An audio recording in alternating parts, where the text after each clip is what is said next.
फॅबटेक engineering Kudal, GI rolling shutter, gear shutter, collapsible gates, compound gates, slide gates, grills soil sheet proofing, GI profile sheet proofing आणि AC sheet proofing.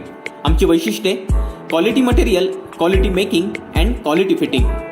आमच्याकडे अत्याधुनिक यंत्रसामुग्रीच्या सहाय्यानं सर्व प्रकारची औद्योगिक तसेच घरगुती फॅब्रिकेशनची कामं करून मिळतील. संपर्क: धनंजय मुकुंद चोपडेकर, 9158 75 1738. जय महाराष्ट्र. जय महाराष्ट्र. शिवसेनेच्या बाबतीत ज्यांनी शिवसेनेशी गद्दारी केली ते पुन्हा कधी विधान भवनात दिसले नाहीत. सावंतवाडी मध्ये सांगायचं झालं तर याच सावंतवाडीमध्ये 2014ला राष्ट्रवादीमधून दीपकबाईंनी बंड केलं होतं. या सत्तेसाठी, या सिंधुदुर्गासाठी मी निर्णय घेतोय, मला साथ द्या म्हणून सांगितलं होतं. शिवसेनेचं शिवबंधन मानलं. आम्ही सर्व त्यावेळेला त्यांच्या बरोबर होतो. पवार साहेबांनी आम्हाला सांगितलं की चुकीची वाट धरताय, पण आम्ही त्यावेळेला दीपकबाईंच्यावर विश्वास ठेवला. पण आज लक्षात येत आहे की दीपकबाईंचं राजकारण हे लबाड राजकारण होतं, स्वार्थी राजकारण होतं. दीपकबाईंनी प्रत्येक वेळेला स्वतःचा स्वार्थ बघितला. पहिल्यांदा आले ते सुद्धा पवार साहेबांनी ज्याला आमदारकी दिली त्यावेळेला सुद्धा या सिंधुदुर्गातल्या एका नेत्याचे पाय धरून त्यांनी ती आमदारकी मिळवली. आज त्याचं तीर्थ प्यायला पुन्हा तिथे गेलेत, त्याच्याच पायाचं तीर्थ प्यायला तिथे गेलेत. आजपर्यंत त्यांनी थंडा दहशतवाद म्हणून सांगितला, पण दीपकबाईंचा खरा थंडा दहशतवाद आहे. नेहमी सावंतवाडीकरांना भावनिक आवाहन करायचं आणि आपली पोळी बाजून घ्यायची.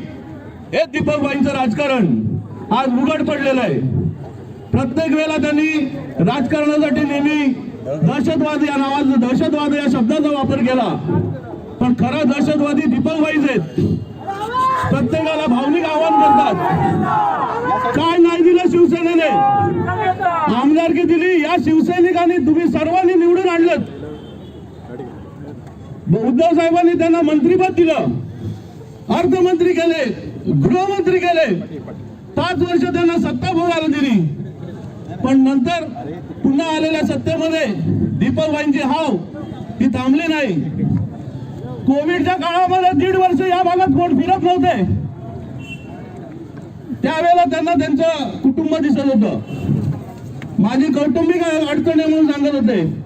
पण आज ती अडचण कुठे गेली जेव्हा तुम्ही गुवाहाटीला गेलात? कशा गेलात? या सावंतवाडीकरांना विचारलात? सुरतच्या मार्गे पळालात आणि आता तिथून सांगताय की सगळं थंड झाल्यावर मी येईन.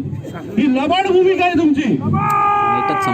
स्वतःच्या स्वार्थासाठी आणि स्वतःच्या मंत्रिपदासाठी लालचेने तुम्ही गेलेला आहात. या सिंधुदुर्गाच्या भल्यासाठी नाही गेलात, स्वतःच्या स्वार्थासाठी गेलात. आज सांगता तिथून तर मला इंडस्ट्री आणायचे, मला हे आणायचे. मग 5 वर्षाची सत्ता होती त्यावेळेला काय केलं? का करू शकला नाही?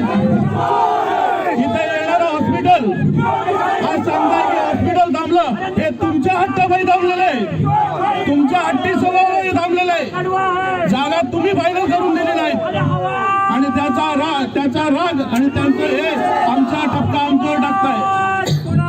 उद्धव साहेबांनी, शिवसेनेने उद्धव साहेबांवर प्रेम केलंय आणि ही सर्व शिवसैनिक या उद्धव साहेबांच्या पाठी ठामपणे उभे आहेत. गेलेले सर्व गद्दार हे या शिवसैनिक धुळीत मिळवतील आणि पुन्हा एकदा शिवसेनेचा भगवा हा मानाने डौलवेल. एवढं सांगून मी जय हिंद, जय महाराष्ट्र. असे नवनवीन व्हिडिओ पाहण्यासाठी कोकणशाहीचं YouTube चॅनल सबस्क्राईब करा व बेल बटन प्रेस करा. तसेच फेसबुक पेज लाईक करा आणि Instagram पेज